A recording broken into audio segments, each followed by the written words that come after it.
السلام عليكم ورحمة الله وبركاته. أنا بوسي من قناة أكلات مطبخ بوسي. النهاردة هنعمل مع بعض طريقة عمل الرز باللبن بالبسبوسة. معانا هنا كيلو ونص لبن غلياهم، حطهم في حلة لوحدهم. وهنا هنجيب المج بتاع الشاي مليته رز زي ما انتم شايفين، وهنسويه على النار. الرز ده أنا غسلاه مرة واحدة بس علشان مش عايزة النشا اللي فيه كله ينزل، علشان هو اللي هيعمل السمك بتاع الرز بلبن. حطيت هنا في مج الرز، وحطيت عليه كوبايتين من المية، وهحطه على النار على عين الصغيرة على نار كده هادية، وهخليه لغاية ما يستوي ويبقى بالشكل اللي انتوا شايفينه ده. بعد ما الرز استوى انا هنا غالية اللبن هنا عندي يعني سخن. هحط عليه الرز اللي استوى. طبعا هنسوي الرز تماما، هنخليه طري خالص، وهنحط عليه هنا الدخان بتاع الرز كان طالع. هنحط على بقى اللبن الرز اللي احنا سويناه او سلقناه، وهسيبه لمدة ساعة كده مع نفسه علشان الرز يبوش كده مع اللبن وياخد الطراوة بتاعة اللبن كلها. يعني هسوي الرز وبعد كده احطه في اللبن المغلي سخن برضو، يبقى ده سخن وده سخن، وهسيبه لمدة ساعة من غير نار ولا اي حاجة. بعد كده بقى يعني شغلت النار عليه تاني، وجبت هنا كوبايتين من المية ونص كوباية من اللبن البودرة وكيس كريم جانتيه زي ما انتم شايفين كده، وهقلبهم مع بعض. وطبعا انا هنا يعني ولعت تاني النار على الرز علشان بقى ايه نكمل العمايل بتاعته. حطيت الكريم جانتيه واللبن البودرة على كوبايتين المية كبار، وحطيتهم على الرز واللبن اللي انا حطيتهم عليه، وهقلبهم بالشكل اللي انتم شايفينه ده علشان طبعا الكريم جانتيه واللبن البودرة هما اللي هيدوني هيخلوا الرز بلبن يبقى كريمي كده وحلو. بعد كده حطيت كوباية سكر. طبعا السكر بقى حسب ما انتوا بتحبوه، حابينه مسكر قوي، حابينه دلع، حابينه متوسط، زي ما تحبوا المقدار السكر اللي انتوا عايزينه. وهنخليه بقى كده يغلي مع بعضه زي ما انتوا شايفين، وهنقعد نقلب في الرز علشان انا عايزة كده الرز واللبن يبقوا متجانسين مع بعض ويبقى كريمي معاه. زي ما انتوا شايفين انا حطيت السكر والكريم جانتيه واللبن البودرة. بعد كده بقى ايه، انا بحب احط النشا اخر حاجة. طبعا انا مش غاسله الرز كتير فلسه فيه نشا. حطيت بس 3 معالق صغيرين من النشا، وحطيت عليهم يعني 4 أو 5 معالق مية كبار، وسيحتهم كده معاه وقلبتهم كده. حطيت النشا مع المية وقلبتهم على الرز. ما تحطوش نشا كتير، هو كده كده الرز يعني هيتخن بعد كده علشان حاطين عليه كريم جانتيه، ومش غاسلين الرز ده الا مره واحده بس. كده كده هينزل النشا بتاعه، فمش عايزين نحط نشا كتير. واخر حاجه خالص بعد ما طفيت انا كده طفيت على الرز، حطيت كيس من الفانيليا. وكده كده برضو كيس الكريم جانتيه بيبقى عليه نسبة من الفانيليا، فكفاية يعني كيس واحد من الفانيليا.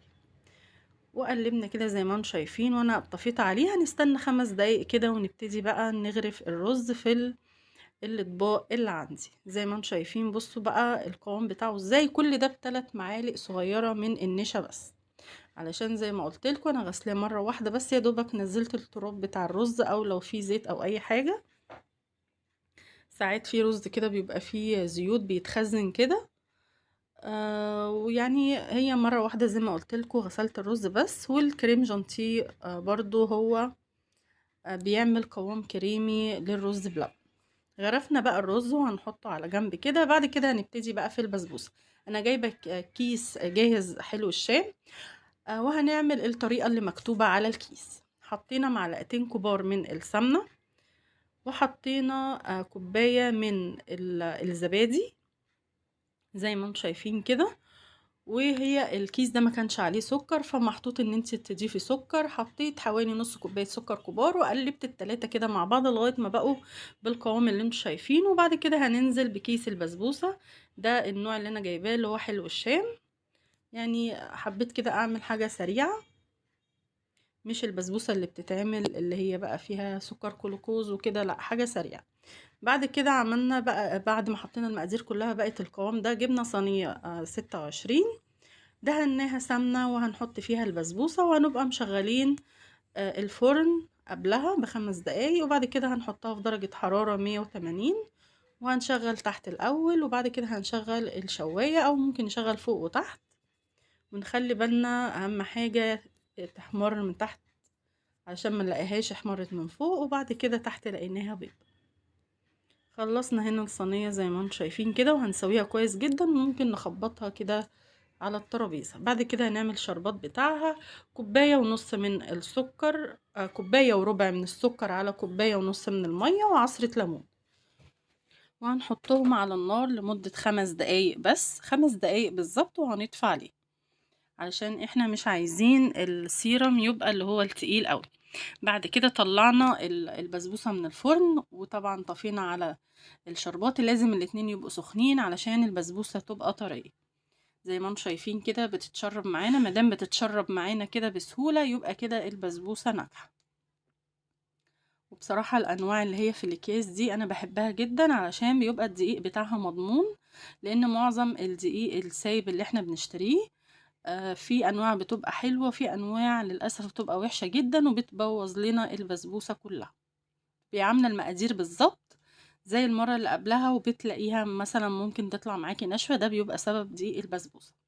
بعد كده هنا كان في كده طبق رز بلبن، حطيته في بايركس وحطيته على الشواية عشان يبقى رز بلبن فرن، وقطعت البسبوسة قطع وحطيتها كده على اطباق رز بلبن. طبعا احنا بنشوف الاطباق دي في المحلات المشهورة بتاعت الرز بلبن، تبقى غالية جدا، بس طبعا زي ما انتم شايفين قوام بقى الرز بلبن كريمي ما شاء الله، كان حلو جدا. وطبعا هنا انا ما كانش لسه هتحط في التلاجة رز بلبن، يعني لازم تصبروا كده عليه شوية علشان يديكي الشكل اللي هو الوش المكرمش ده، بيبقى تاني يوم بيظهر يعني في الطبق. بس طبعا هنا احنا قدمنا على طول زي ما انتم شايفين كده. جربوا الوصفة هتعجبكم جدا. وهنا بقى السادة، وهنا الفرن حطيته في البايركس زي ما قلت لكم، وحطيناه على الشوايه. طبعا لو عجبتكم الوصفة متنسوش اللايك والاشتراك، والسلام عليكم ورحمة الله وبركاته.